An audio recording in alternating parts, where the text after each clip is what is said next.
Time यहाँ खबरों का सिलसिला कभी रुकता नहीं।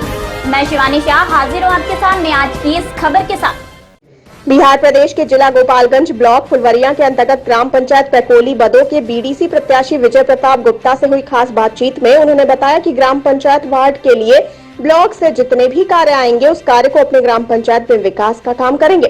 सरकार के द्वारा जितना स्कीम आएगा उस स्कीम के बारे में जनता जनार्दन को बताने का भी काम करेंगे। किसान भाइयों के लिए सरकार से जो भी योजना आएगी उस योजना को किसान भाइयों तक पहुँचाने का काम किया जाएगा। आइए देखते हैं गोपाल प्रसाद की ये रिपोर्ट। गोपालगंज जिले के ब्लॉक फुलवरिया ग्राम पंचायत पैकौली बद्दो में जहां पर मुखिया चुनाव के लेकर मुखिया प्रत्याशी काफी दावेदार मैदान में उतर चुके हैं, उन्हीं दावेदारों में से मैं प्रत्याशी दावेदार के पास मौजूद हूं। आइए उनका परिचय हम जानते हैं। परिचय वजीर आलम मेरा नाम हुआ, वजीर आलम नाम हुआ मेरा। और आपका मुख्य उद्देश्य क्या है? चुनाव लड़ना, चुनाव लड़कर अपने पंचायत और अपने गांव को विकास कराना, विकास करना। और आप अपने जनता जनार्दन से अपील क्या करना चाहेंगे?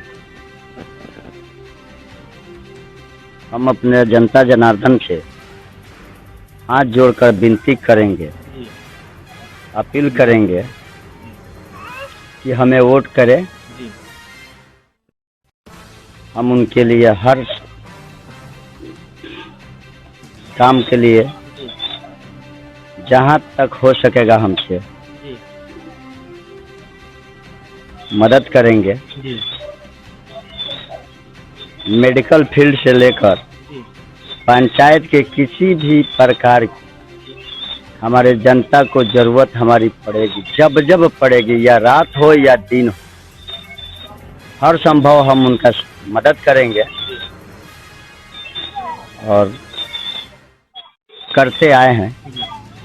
जैसे में कोरोना काल अभी जो 2019 में जो शुरू हुआ था, 22 मार्च से हमारे यहाँ लॉकडाउन लगा और 2021 तक चला ना, इसमें हमारे पंचायत के आज के डेट में जितने कैंडिडेट आ गए हैं चुनाव लड़ने के लिए कि हम मुखिया के प्रत्याशी हैं, ये इतना दिन कहाँ थे जब तक कोरोना काल चल रहा था। तो पता न था कि यहाँ भी कोई इसके बाद अब नया प्रत्याशी या पुराना आने वाला है मुखिया के वजीर को छोड़ के। कोरोना काल में जब लोग परेशान थे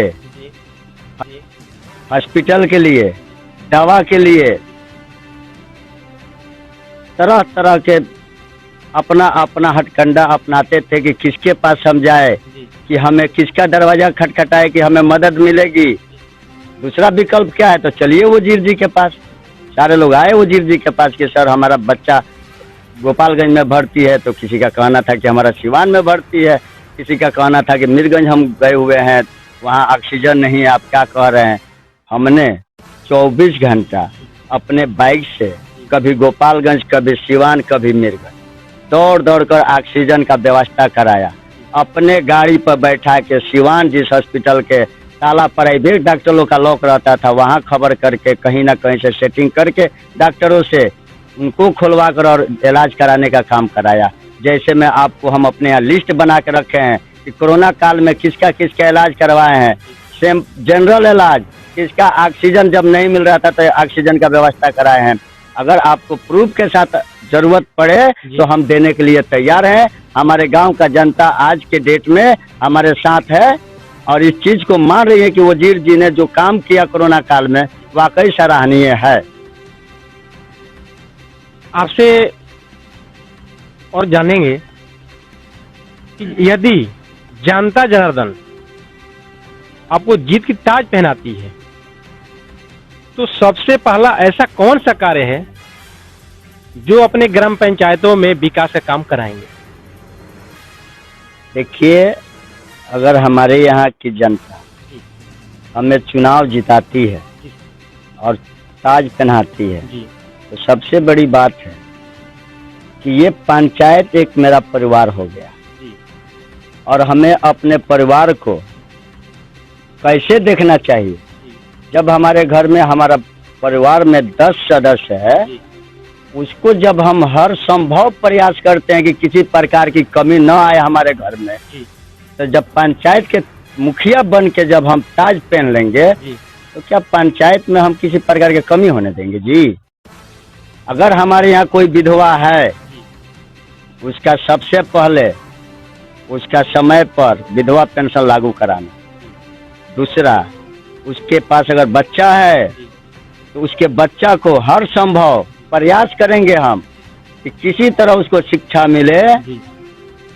अगर शादी के लायक हो गई तो गवर्नमेंट से जहाँ तक हो सके, अगर उसको गवर्नमेंट लाभ दे रही है तो पंचायत के माध्यम से उसको लाभ पहुँचाया जाए। दूसरी बात, आप बोले कि कहाँ तक आप मदद काम कीजिएगा, तो हमारे पंचायत में सबसे बड़ी बात है, एक चीज तो आप जानते हैं ना सर, कि ये त्रिस्तरीय पंचायत राज का चुनाव, कुछ तो मुखिया के कैंडिडेट ऐसे आपको मिलेंगे। हमारे यहाँ 17 कैंडिडेट है। अगर उससे आप पूछिएगा कि त्रिस्तरीय पंचायत राज इसका नाम क्यों पड़ा, तो वो कहेगा ये क्या होता है। सच्चाई यही है कि आज के डेट में जितने लंबा लंबा कुर्ता पहन के चल रहे हैं, स्प्रे मार के चल रहे हैं, सेंट लगाकर चल रहे हैं कि बाबा हमसे बढ़िया कोई नहीं है, हम आपसे बता रहे हैं कि आप पूछ दीजिए कि त्रिस्तरीय पंचायत का मतलब क्या होता है, कैसे बना और इसका कहाँ कहाँ पार्ट है। उसमें 17 में हो सकता है कि आपको 15 भाग जाए पीछे। त्रिस्तरीय पंचायती राज आपका गोपालगंज से होकर ब्लॉक आया, ब्लॉक से आकर पंचायत में आया ना। सच्चाई यही है। तो अगर वो 15 नहीं जानता है तो हम आपको बता देना चाहते हैं कि मेरी आवाज को उन तक पहुंचाइए जिनको पता नहीं है कि चुनाव हम जब लड़ रहे हैं तो एनर्जी टाइम्स में आपका बहुत बहुत धन्यवाद। इस कड़ी में बस इतना ही। ताजा तरीन खबरों के लिए बने रहिए एनर्जी टाइम्स के साथ। मुझे दीजिए इजाजत। नमस्कार। एनएसडी टाइम्स के लेटेस्ट खबरों से अप टू डेट रहने के लिए चैनल को लाइक करें, शेयर करें, सब्सक्राइब करें और अंत में बेल आइकन दबाना ना भूलें।